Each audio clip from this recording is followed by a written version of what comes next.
Welcome back to Vegas Aces live stream. My name is Heather Ferris, and I will be your host for today. On this live stream, we are going to be discussing craps drills that you could do at home, and we are fortunate enough to have two guests with us today. Do you guys want to introduce yourselves and do any plugs? My name's Anthony. I used to live in Vegas. I will be moving back there in about 4 months, hopefully. I was a dealer for about 20 years, dice mostly. I live in New York now. Like I said, in 4 years, I'm going back to Sin City, and I just cannot wait. Sweet. And Jay? Hi, my name is Jay. I am a dealer up in Canada. I've been in the industry for around the same amount of time, just over 20 years, and I got to work in Canada. I got to work on the cruise ships, but yeah, I'm back as a dealer. I work part-time, but I'm just getting called back, actually. So cool. Thank you guys so much for being here. And also to Jay, you want to tell people your channel and where they can find you? Yeah, sure. That'd be great. I have a YouTube channel as well. You can search Casino Dealer Jay, and you can find the content that I've created on there. And a lot of it is geared towards people in the industry, but we do a lot of interviews with a lot of different people from around the world, including yourself, Heather, which I've had on a couple of times. I'll have again. We'll have you on again, and we also do our live streams on Wednesday for the Casino Industry Canada group. Awesome, sweet. And also, too, just a little bit of background. Anthony and I used to work in a casino together, and Anthony is the one that taught me how to deal craps. So he is my guru, and I really do appreciate both of you guys being on and helping. Now, before we get started, I just want to remind you to subscribe. Make sure you hit that notification bell so that way you're always notified of our latest videos and live streams. If you're new to the channel, again, my name is Heather Ferris, and I'm the founder of Vegas Aces, vegas-aces.com. I'm also a content creator, adjunct professor at UNLV, and a consultant. I've been involved with the casino industry for over 15 years, and I created Vegas Aces to help people learn how to play and deal casino table games. As a way to give back to our community, we offer a free dealing trade school that we help dealers learn how to deal table games and help place them at no cost. Now, on with the show. So our first craps drill that I want to talk about is a cross. So I'm going to share screen real quick. And you could see on here, we have basically when you're at home and you're learning how to deal craps, you do drills, you do have homework, you have things that you do in order to get better. And one of the things you do at home is work on your doing it across, placing your bets across. And I'm sure Jay and Anthony could explain this way better than what I'm doing. But anyway, so I wanted to show off this image so that way it will help you. It will be a guide when you're at home and you are working on placing your bets across. And we have what you could place for regardless of the point. Also, if the point is a 6 or 8, or if it's a 4, 5, 9, or 10. Now, if the player places a bet on the 4 and 10, it's good to keep in mind that what does your house weigh? So does your house pay the vig before or after the number hits? Now, Anthony, Jay, do you guys want to jump in here and explain this way better than what I just did? That's just looking at the numbers, I don't see anything wrong with those. That's good, because I know the first version there was a few things wrong. This is like version 2. Yeah, well, the first time you had numbers out there that you were you're like, what's this? I mean, like something across or something like that. That was ridiculous.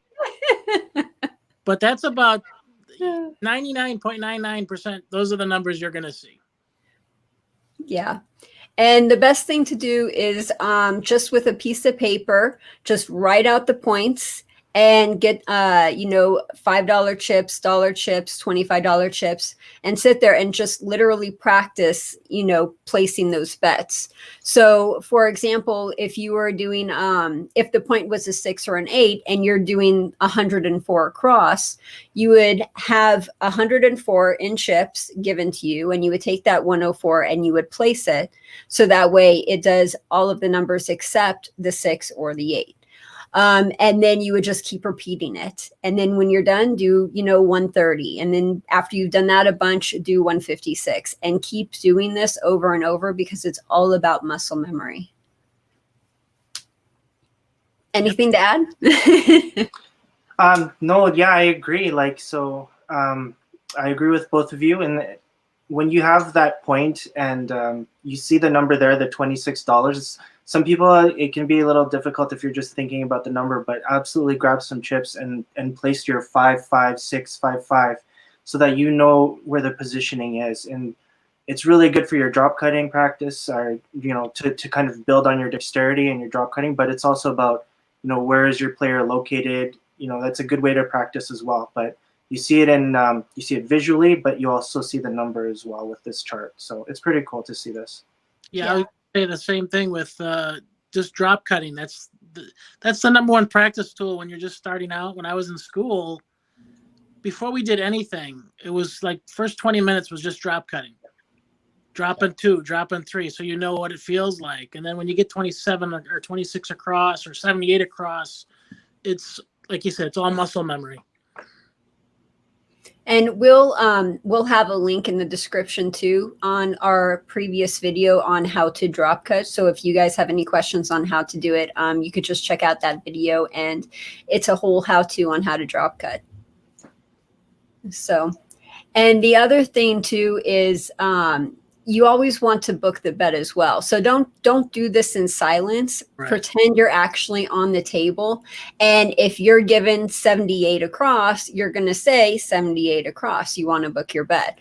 So everything you do, you just have to do 1,000,000 times over and over and over again. So when you do get on the table, it's just automatic. Mm-hmm. Communication, very important. Yeah, extremely important. I remember when I was learning, that was the thing that I was always get reminded of. Like, dunk, book your bet, dunk, remember to book your bet. Also, if they give it to you, like if they give you 52 in reds and 2 ones, you want to say 52 across using, something like that, 78 across using players' money or something like that. So just as long as the boxman knows, if there are any boxmen left, I don't think that's good point. That's a very good point. Did you guys want to talk about anything else for the craps drills going across before we go on to the next one? No, I think so. You have it split correctly with the 6, 8, and then if it's any of the outside numbers, regardless of the point, that you will see that too, like 32 across, including if the point is on. So that does happen. Well, where I'm from, it happens quite a bit where nobody plays the line and they're going to go 2 units across, including. So like those numbers are, a lot of people don't really think about them too often, but they're very important to kind of keep in mind and remember, especially when you have a lot of heavy place bettors. So. Yeah. Also, I know you're just covering the across, but I don't know if did you want to do anything about inside, like 22 inside, 44 inside, including anything like that? Or are you just going to stay with the across numbers? That's actually a good advanced drill for people who do this drill, the across drill, and now like they're done with it and they're bored and they want something better. That would be an excellent drill to do for advanced students. So go ahead and feel free to talk about that a little more, Anthony. That's actually how I very rarely play 4 and 10 until I see like 5 minutes, 10 minutes into the roll. I'm almost 90%. I'm an inside player myself, so I like the 44 inside. I like 96 or 66 inside. Sometimes I'll go high on 6 and 8. I know that's getting ahead, I don't want to get too far ahead if there's beginners in here, but if you like to play the game also, I'm just going to go back to how I learned. When I was in dealer school, I had already played the game, and I enjoyed playing dice a lot. So I would go to a lot of the bigger casinos like Caesar's Palace, and not just only to play, but I would watch the dealers. It was almost like me going to school. I mean, these guys are Caesar's Palace. These guys have been dealing for 20, 30 years. And I listened to what they said. I watched their hands a lot, how they did things. And I picked up a lot more in a live game, just as much as I did in school. And that's an excellent point, too.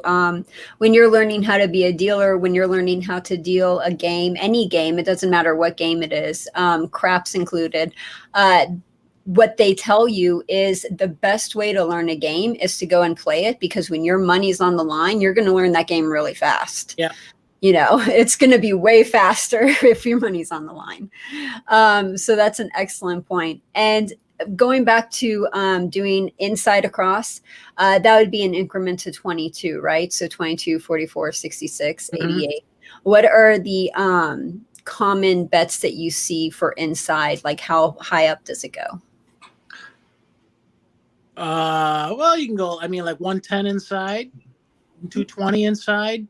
I really don't see too much. It depends where you're dealing too. I mean, if you guys are just starting out, you're not going to be probably starting at MGM Grand and someone's going to come up with 440 inside. But I've seen it, and it's like, oh, okay, time to deal now. But, but 22 inside, 44 inside, or if it's just, that's including if there's a point. If it's 6 and 8, it could be 16 or 34 inside, something like that too. Yeah. Cool. And also just to add to that, if it's a 5 or 9, it's 17. Right, 17. So right. Yeah, for anybody that deals roulette, well, I don't know if you know roulette already and you're picking up craps, then that's a really good one for you because it's a split. So if you know roulette and you know your splits, then you already have an advantage over some of the other new dealers with your 17 inside. So nice. Yeah. So memorize the 17's timetables if you haven't already. Do you guys know or remember your 17's times tables? Yeah, for the most part. Yeah, sometimes I just go through the 17 and 35 timetables in my head just to keep it fresh. If you don't use it, you're going to forget it. That's true. So next up is prop bets, and we're only going to go over a couple prop bets. We're going to have another video on craps drills in the future where we talk about the horn bets and other bets as well. But one of the things I wanted to talk about with prop bets is the 16 for 1 and the 31 for 1. Also, too, it depends on your casino. So the casino me and Anthony dealt at, that's what the payouts were, 16 for 1 and 31 for 1. Depending on the casino, it could be 15 for 1. It could be 32 to 1. There's other odds out there. Also, you have to be careful of 4 and 2. Sometimes it would be 31 for 1 or 32 1, I think it was. You know, so you have to be careful of 4 or 2 as well. Right. If you guys aren't familiar, it's the same payout though. It's the same payout, but you have to know like what you're doing. So the 4-1, you're leaving the bet, or 4-1, you're taking the bet, and the 2-1, you're leaving the bet up there. Right. Yeah. That's the thing that would always get me. It's like, okay, so I have to leave the bet out there. Okay, now I'm taking the bet. Got it. Okay.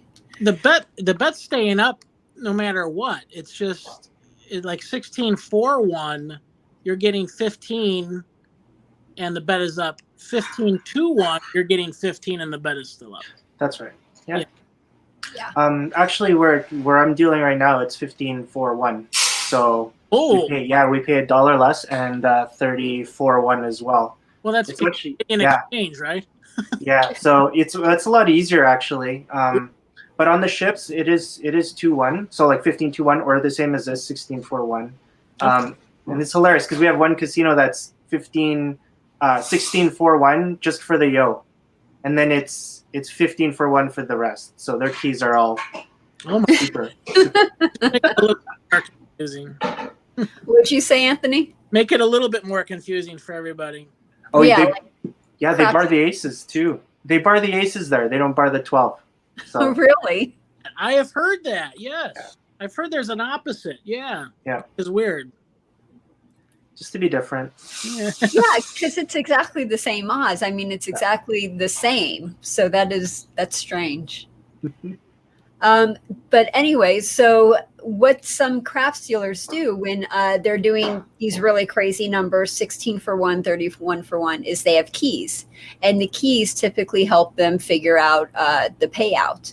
So all of us dealers have to do math, but not all of us are good at math. So we have keys, we have shortcuts, we have all these things to help us figure out what to do with math. And keys is one of those things that helps. So the key for 16 for 1 would be you blackjack the bet. So if you have a $5 bet, you blackjack it, which would be $7.50. And then you add the 0 or move the decimal a tenths place. So the $7.50 would turn into $75. And then only add the bet amount if the casino requires you to take the bet down after you've won it. And in that case, when you add the bet amount, it would go to 80. So again, it really just depends on the casino you're at and what they want you to do, what your house way is. Do you know casinos that do that? What? Do you know of any casinos that require the bet to come down?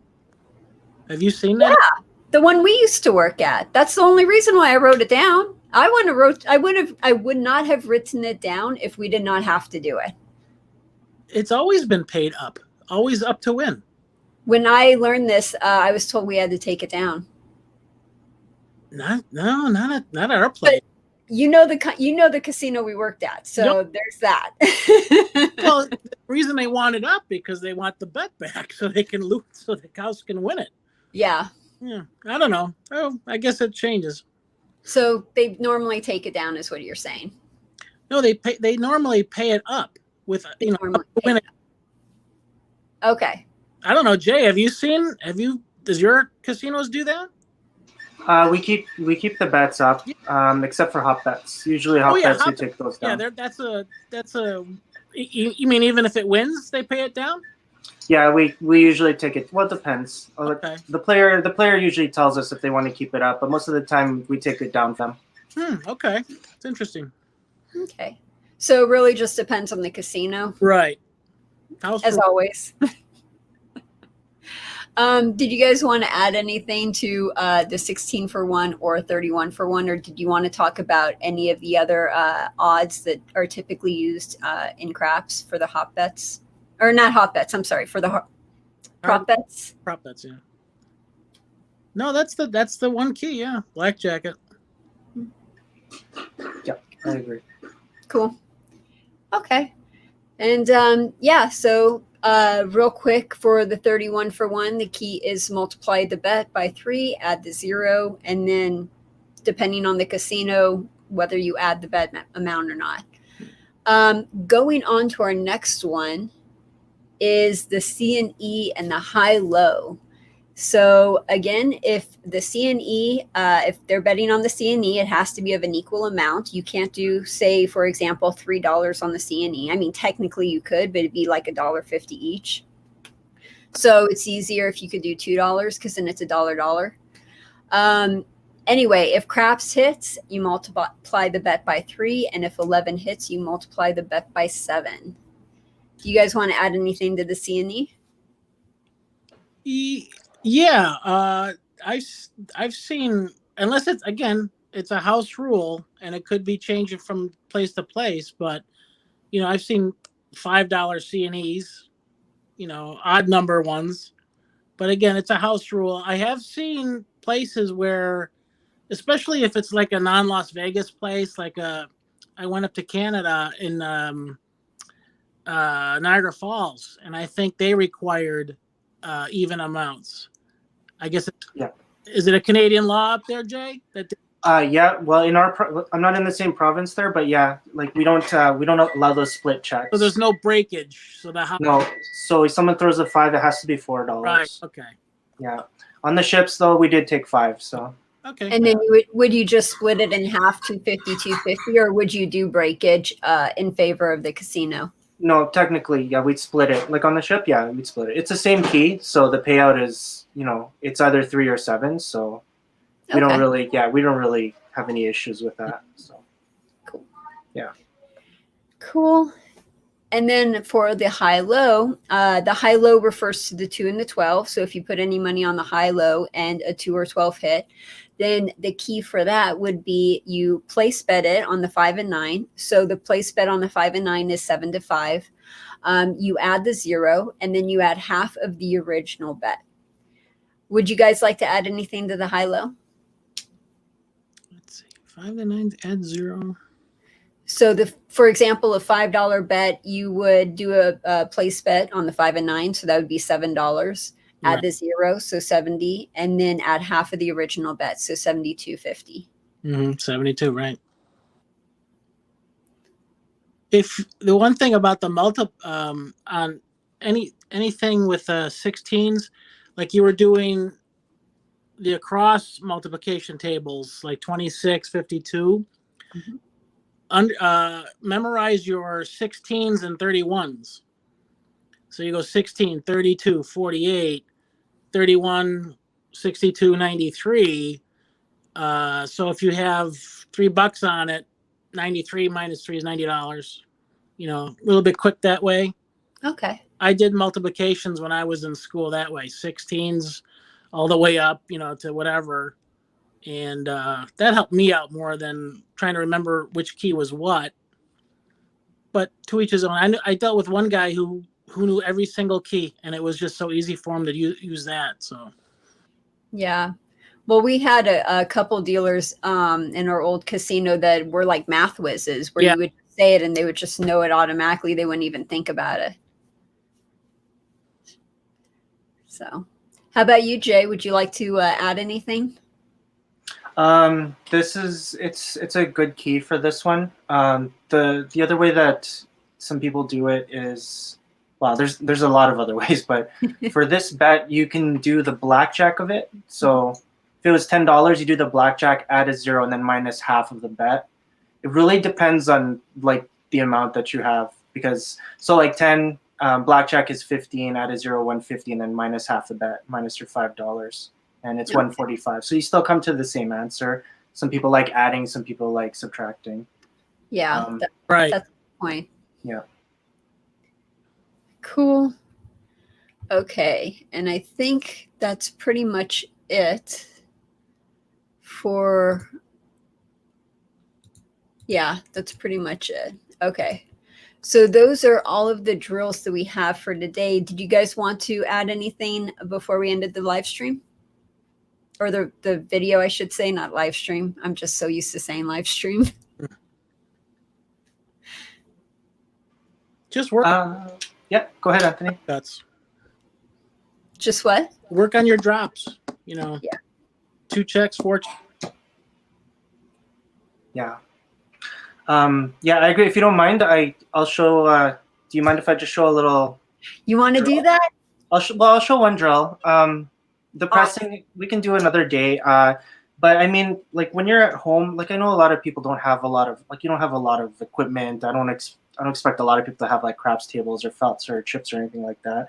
Usually you do have chips just because we have a lot of poker nights and whatnot. So I think that's probably one of the easiest things to get. So just for me, I like using a stack, but for a good craps drill, you can do 12 chip drill. And what we do with that, I'm just going to flip over to my cam. There you go. You can see that? Yep. Awesome. I'm just going to show you one drill for your students there, and I show it to my students when I'm teaching. But to to the point, you have your oh wow, what a delay. This is cool. You have your 12 chips. Don't mind that I'm doing it right here on the 6/8, but like what Anthony said, the picking and the dropping is so important. So I usually do this with each hand. I just pick one, And then once I have it, you have a really good feel of like how the chips are going to stay in your hand when you're holding a stack. But then start drop cutting 1, 1, 1, 1, 1.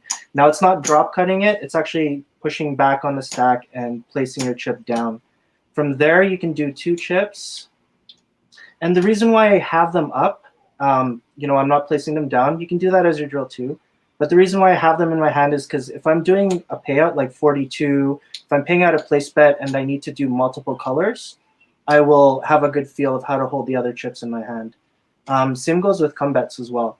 So anyways, to continue, just drop cut your 2 chips. Sorry, I'm doing this with one hand, but I'll show you with 2 hands after. Okay, you can drop cut 3, but you can pick 3 and then drop cut 3. This is really good for your cross practice. And then 4, 4, and then just pick 2, 2. Drop cut 4, 4, and then pick 2, 2. So I do that with my right, my left, and both. And it really gets your hands going, and it gives you that dexterity when you're doing your drop cuts on the actual table. And I won't lie to you, when I'm on a table and I'm looking on my side and I'm casing my layout, I'm doing this with my working stacks. Don't tell where I work that I do this, but so it's very basic. All you need is 12 chips, but the picking and the drop cutting is so important in this game that, you know, it gives you that ability to kind of place your bets across. Place your bets across without, you know, having that struggle when you're on the table. Because I know you can get nervous and it gets really tough when you're doing it on a live game. But if you have that dexterity, then I think that, you know, it's just really good to have that kind of preparation when you get onto a live game. Yeah, and I think you bring up a good point too, is not just dexterity, but you want to be ambidextrous. Like you want to be able to use both your right and left hand when you're dealing craps. It's so important to be able to use both hands when you're dealing craps. I remember when I was dealing craps, I would like literally be at home and I would be, you know, I would have cereal and I would try to spoon my, you know, with the left hand, and I would just fail miserably. You know, if I had to write something, I try to write it with my left hand, and my ex-husband would look at it and be like, "What the hell are you writing? Can you just, you know, write it normal?" Like, I'm trying to work here. But that's a really, really good point. And also too, would you be able to show 1 or 2 presses? So pressing is something else that you want to do for drills when working at home. Yeah, sure. That'd be cool. Okay. Well, normally you want to learn your 6 to 60 press. The 5 and 9. I mean, like for every place bet that you're working on, just start with 1 unit, whatever that unit is. So in this instance, we'll start with a $6 6. Figure out your payout first, and then do your press. So it's very basic. But if you're doing this for the first time and like you have nobody actually showing you these presses, just make sure you kind of write them down. So my cap will always go out to the player's side. So I'm going to use my outside hand. I'm on the wrong side of the table here. I don't want to show you. I'm going to show something bad already. Okay, bring out your $7, and this is your outside hand. The hand that can smack the players with. That is what your outside hand is. That's going to go out to the player. Your inside hand does a lot of the rest of the work where you're doing your press. Okay. Did you want me to just do 6 to 60, Heather? Oh, wow. I don't know how much time you have here. You could do 2 or 3 that are normal. Okay. Nothing fancy. It really is. It's just, okay, $6 pays 7. Bring out your 7. You're going to hand out the cap. That's your change. Now your bet goes to 2 units, which is $12. The next payout is 14. You bring out 14. There's nothing wrong with keeping $6. And that's what you do if you're panicking and you don't know what to do with the presses. The press that people learn to save time and to be efficient is to take 1, leave 1. The change is $8. Your outside hand will hand that out. Your inside hand will stack the rest. All right. The next one is 21. there's two ways of doing it. So you can bring out the 6 and the 5, right? Again, you can keep your 6. You can hand that out. The other one is 21, where you ask for the dollar, right? Oh, sorry. No, not in this case. 21. Sorry. I'm thinking 2 units. Hand out the $15. That's a change. And then you stack the rest. Well, I'm telling you, I'm out of practice. Last one is 28. So you have 4 units. You're going to bring out 28, 25, and 3. Or you can bring out 30 for 2, which is another common one. I'll show you the 30 for 2. Because the payout's 28. You overpaid it by $2. You're going to hand out 22 to the player. And you're going to stack the rest. So, I mean, I'll show you those ones. Those are very basic. Like, for your students and for anybody that's just learning, you keep the $6 first. And don't worry about, like, these fancy presses and whatnot. I was taught, you know, you need to learn how to walk before you can run. $7, the cap, that's a normal one. 14, keep your $6. You're understanding, you're learning what the change is, and just stack the rest because you're a beginner. 21, okay? You're going to keep $6. It still works. And if I'm on box and I'm sitting and I'm watching you, 28 is your payout. This looks like 30. If you're having troubles with that, bring out 5. Still keep $6. Keeping $6 always works. That's level 1. When you're ready to progress to the next level and learn the other presses and whatnot, then that's kind of when you ask your peers. That's when you practice at home. That's when you kind of read up on that. And then you can learn the other ways to kind of improve on your efficiency. Because no, you don't want to see 5 1s and 5 5s when you have a $30 bet for a few reasons, right? But yeah, I mean, this is such a great game in that there's so many different ways of doing payouts. There's so many really cool presses that you can learn if you're allowed to do them. But like I said, you really need to. I'm not going to show anything. I don't want to. I don't want your. I don't know. I don't want to do anything where people are going to be like, okay, no, that's not good. There's a tradition of the game. You know, I understand. Like, there's so many avenues that you can kind of take with the game. And when like when we talk about crafts and we talk about the game itself, is like, I remember you had, I think it was Jay Shapiro. You had him on your channel. He's awesome.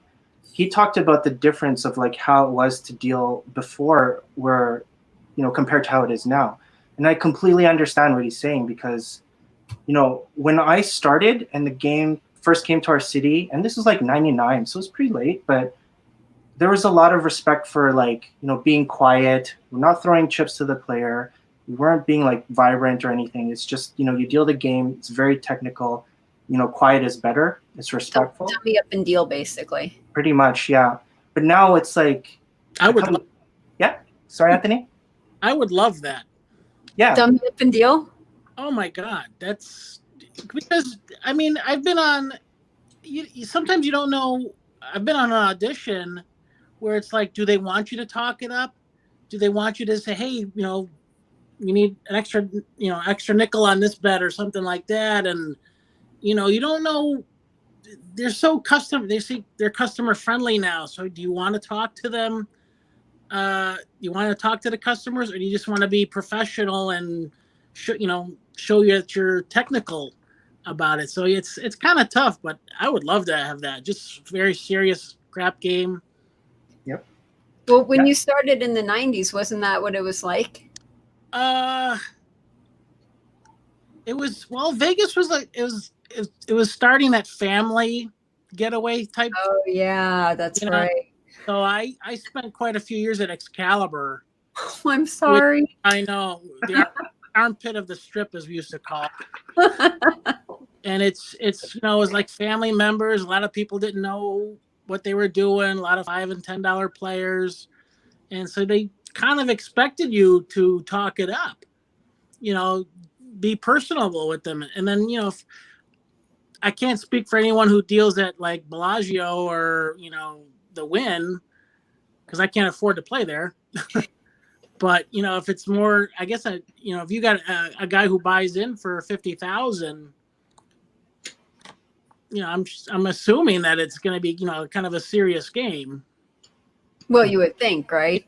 Who knows? I mean, again, it's once you're on the table, you'll never know until you get a feel of it. Yeah. No, that's totally it. I mean, you kind of get a gauge of how your of how your coworkers are, but how the players are as well, right? Yeah. And you get a really good read of it.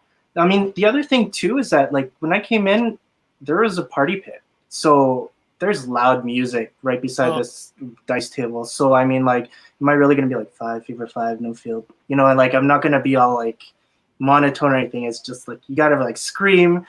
And like people are complaining. You see like dealers hawking dice, or you know, like they're hawking, and it's just like, oh my god, because you can't do anything. The music is loud, it's crazy. There's dancers, and you're like, okay.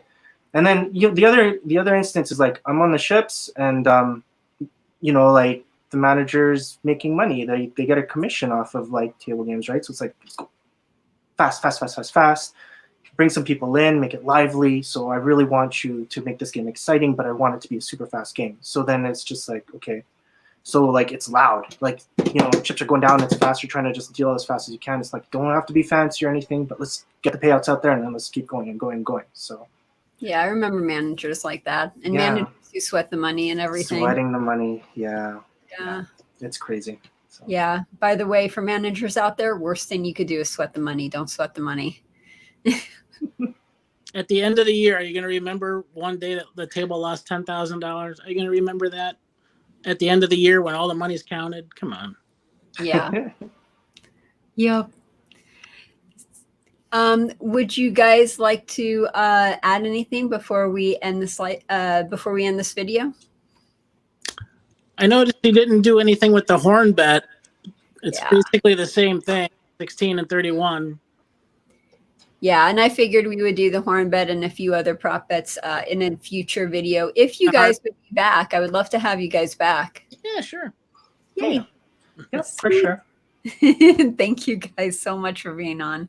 Thank you so much for doing this. And thank you for sharing your knowledge to everyone who is watching and listening. And myself included, thank you very much. Really do appreciate it. No problem. See you in 4 months. Now, back to our viewers. If you guys like this video and you want to help support Vegas Aces, then one of the ways you could do so is by going to vegas-aces.com and by clicking on one of our affiliate banners. When you sign up for an account through our affiliate link, then we get a small commission.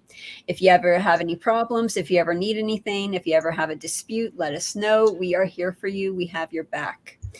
So thank you guys so much for joining us. We hope to see you on the next live stream. Again, my name is Heather Ferris, reminding you that education can change the world. Bye. Bye. Bye, guys.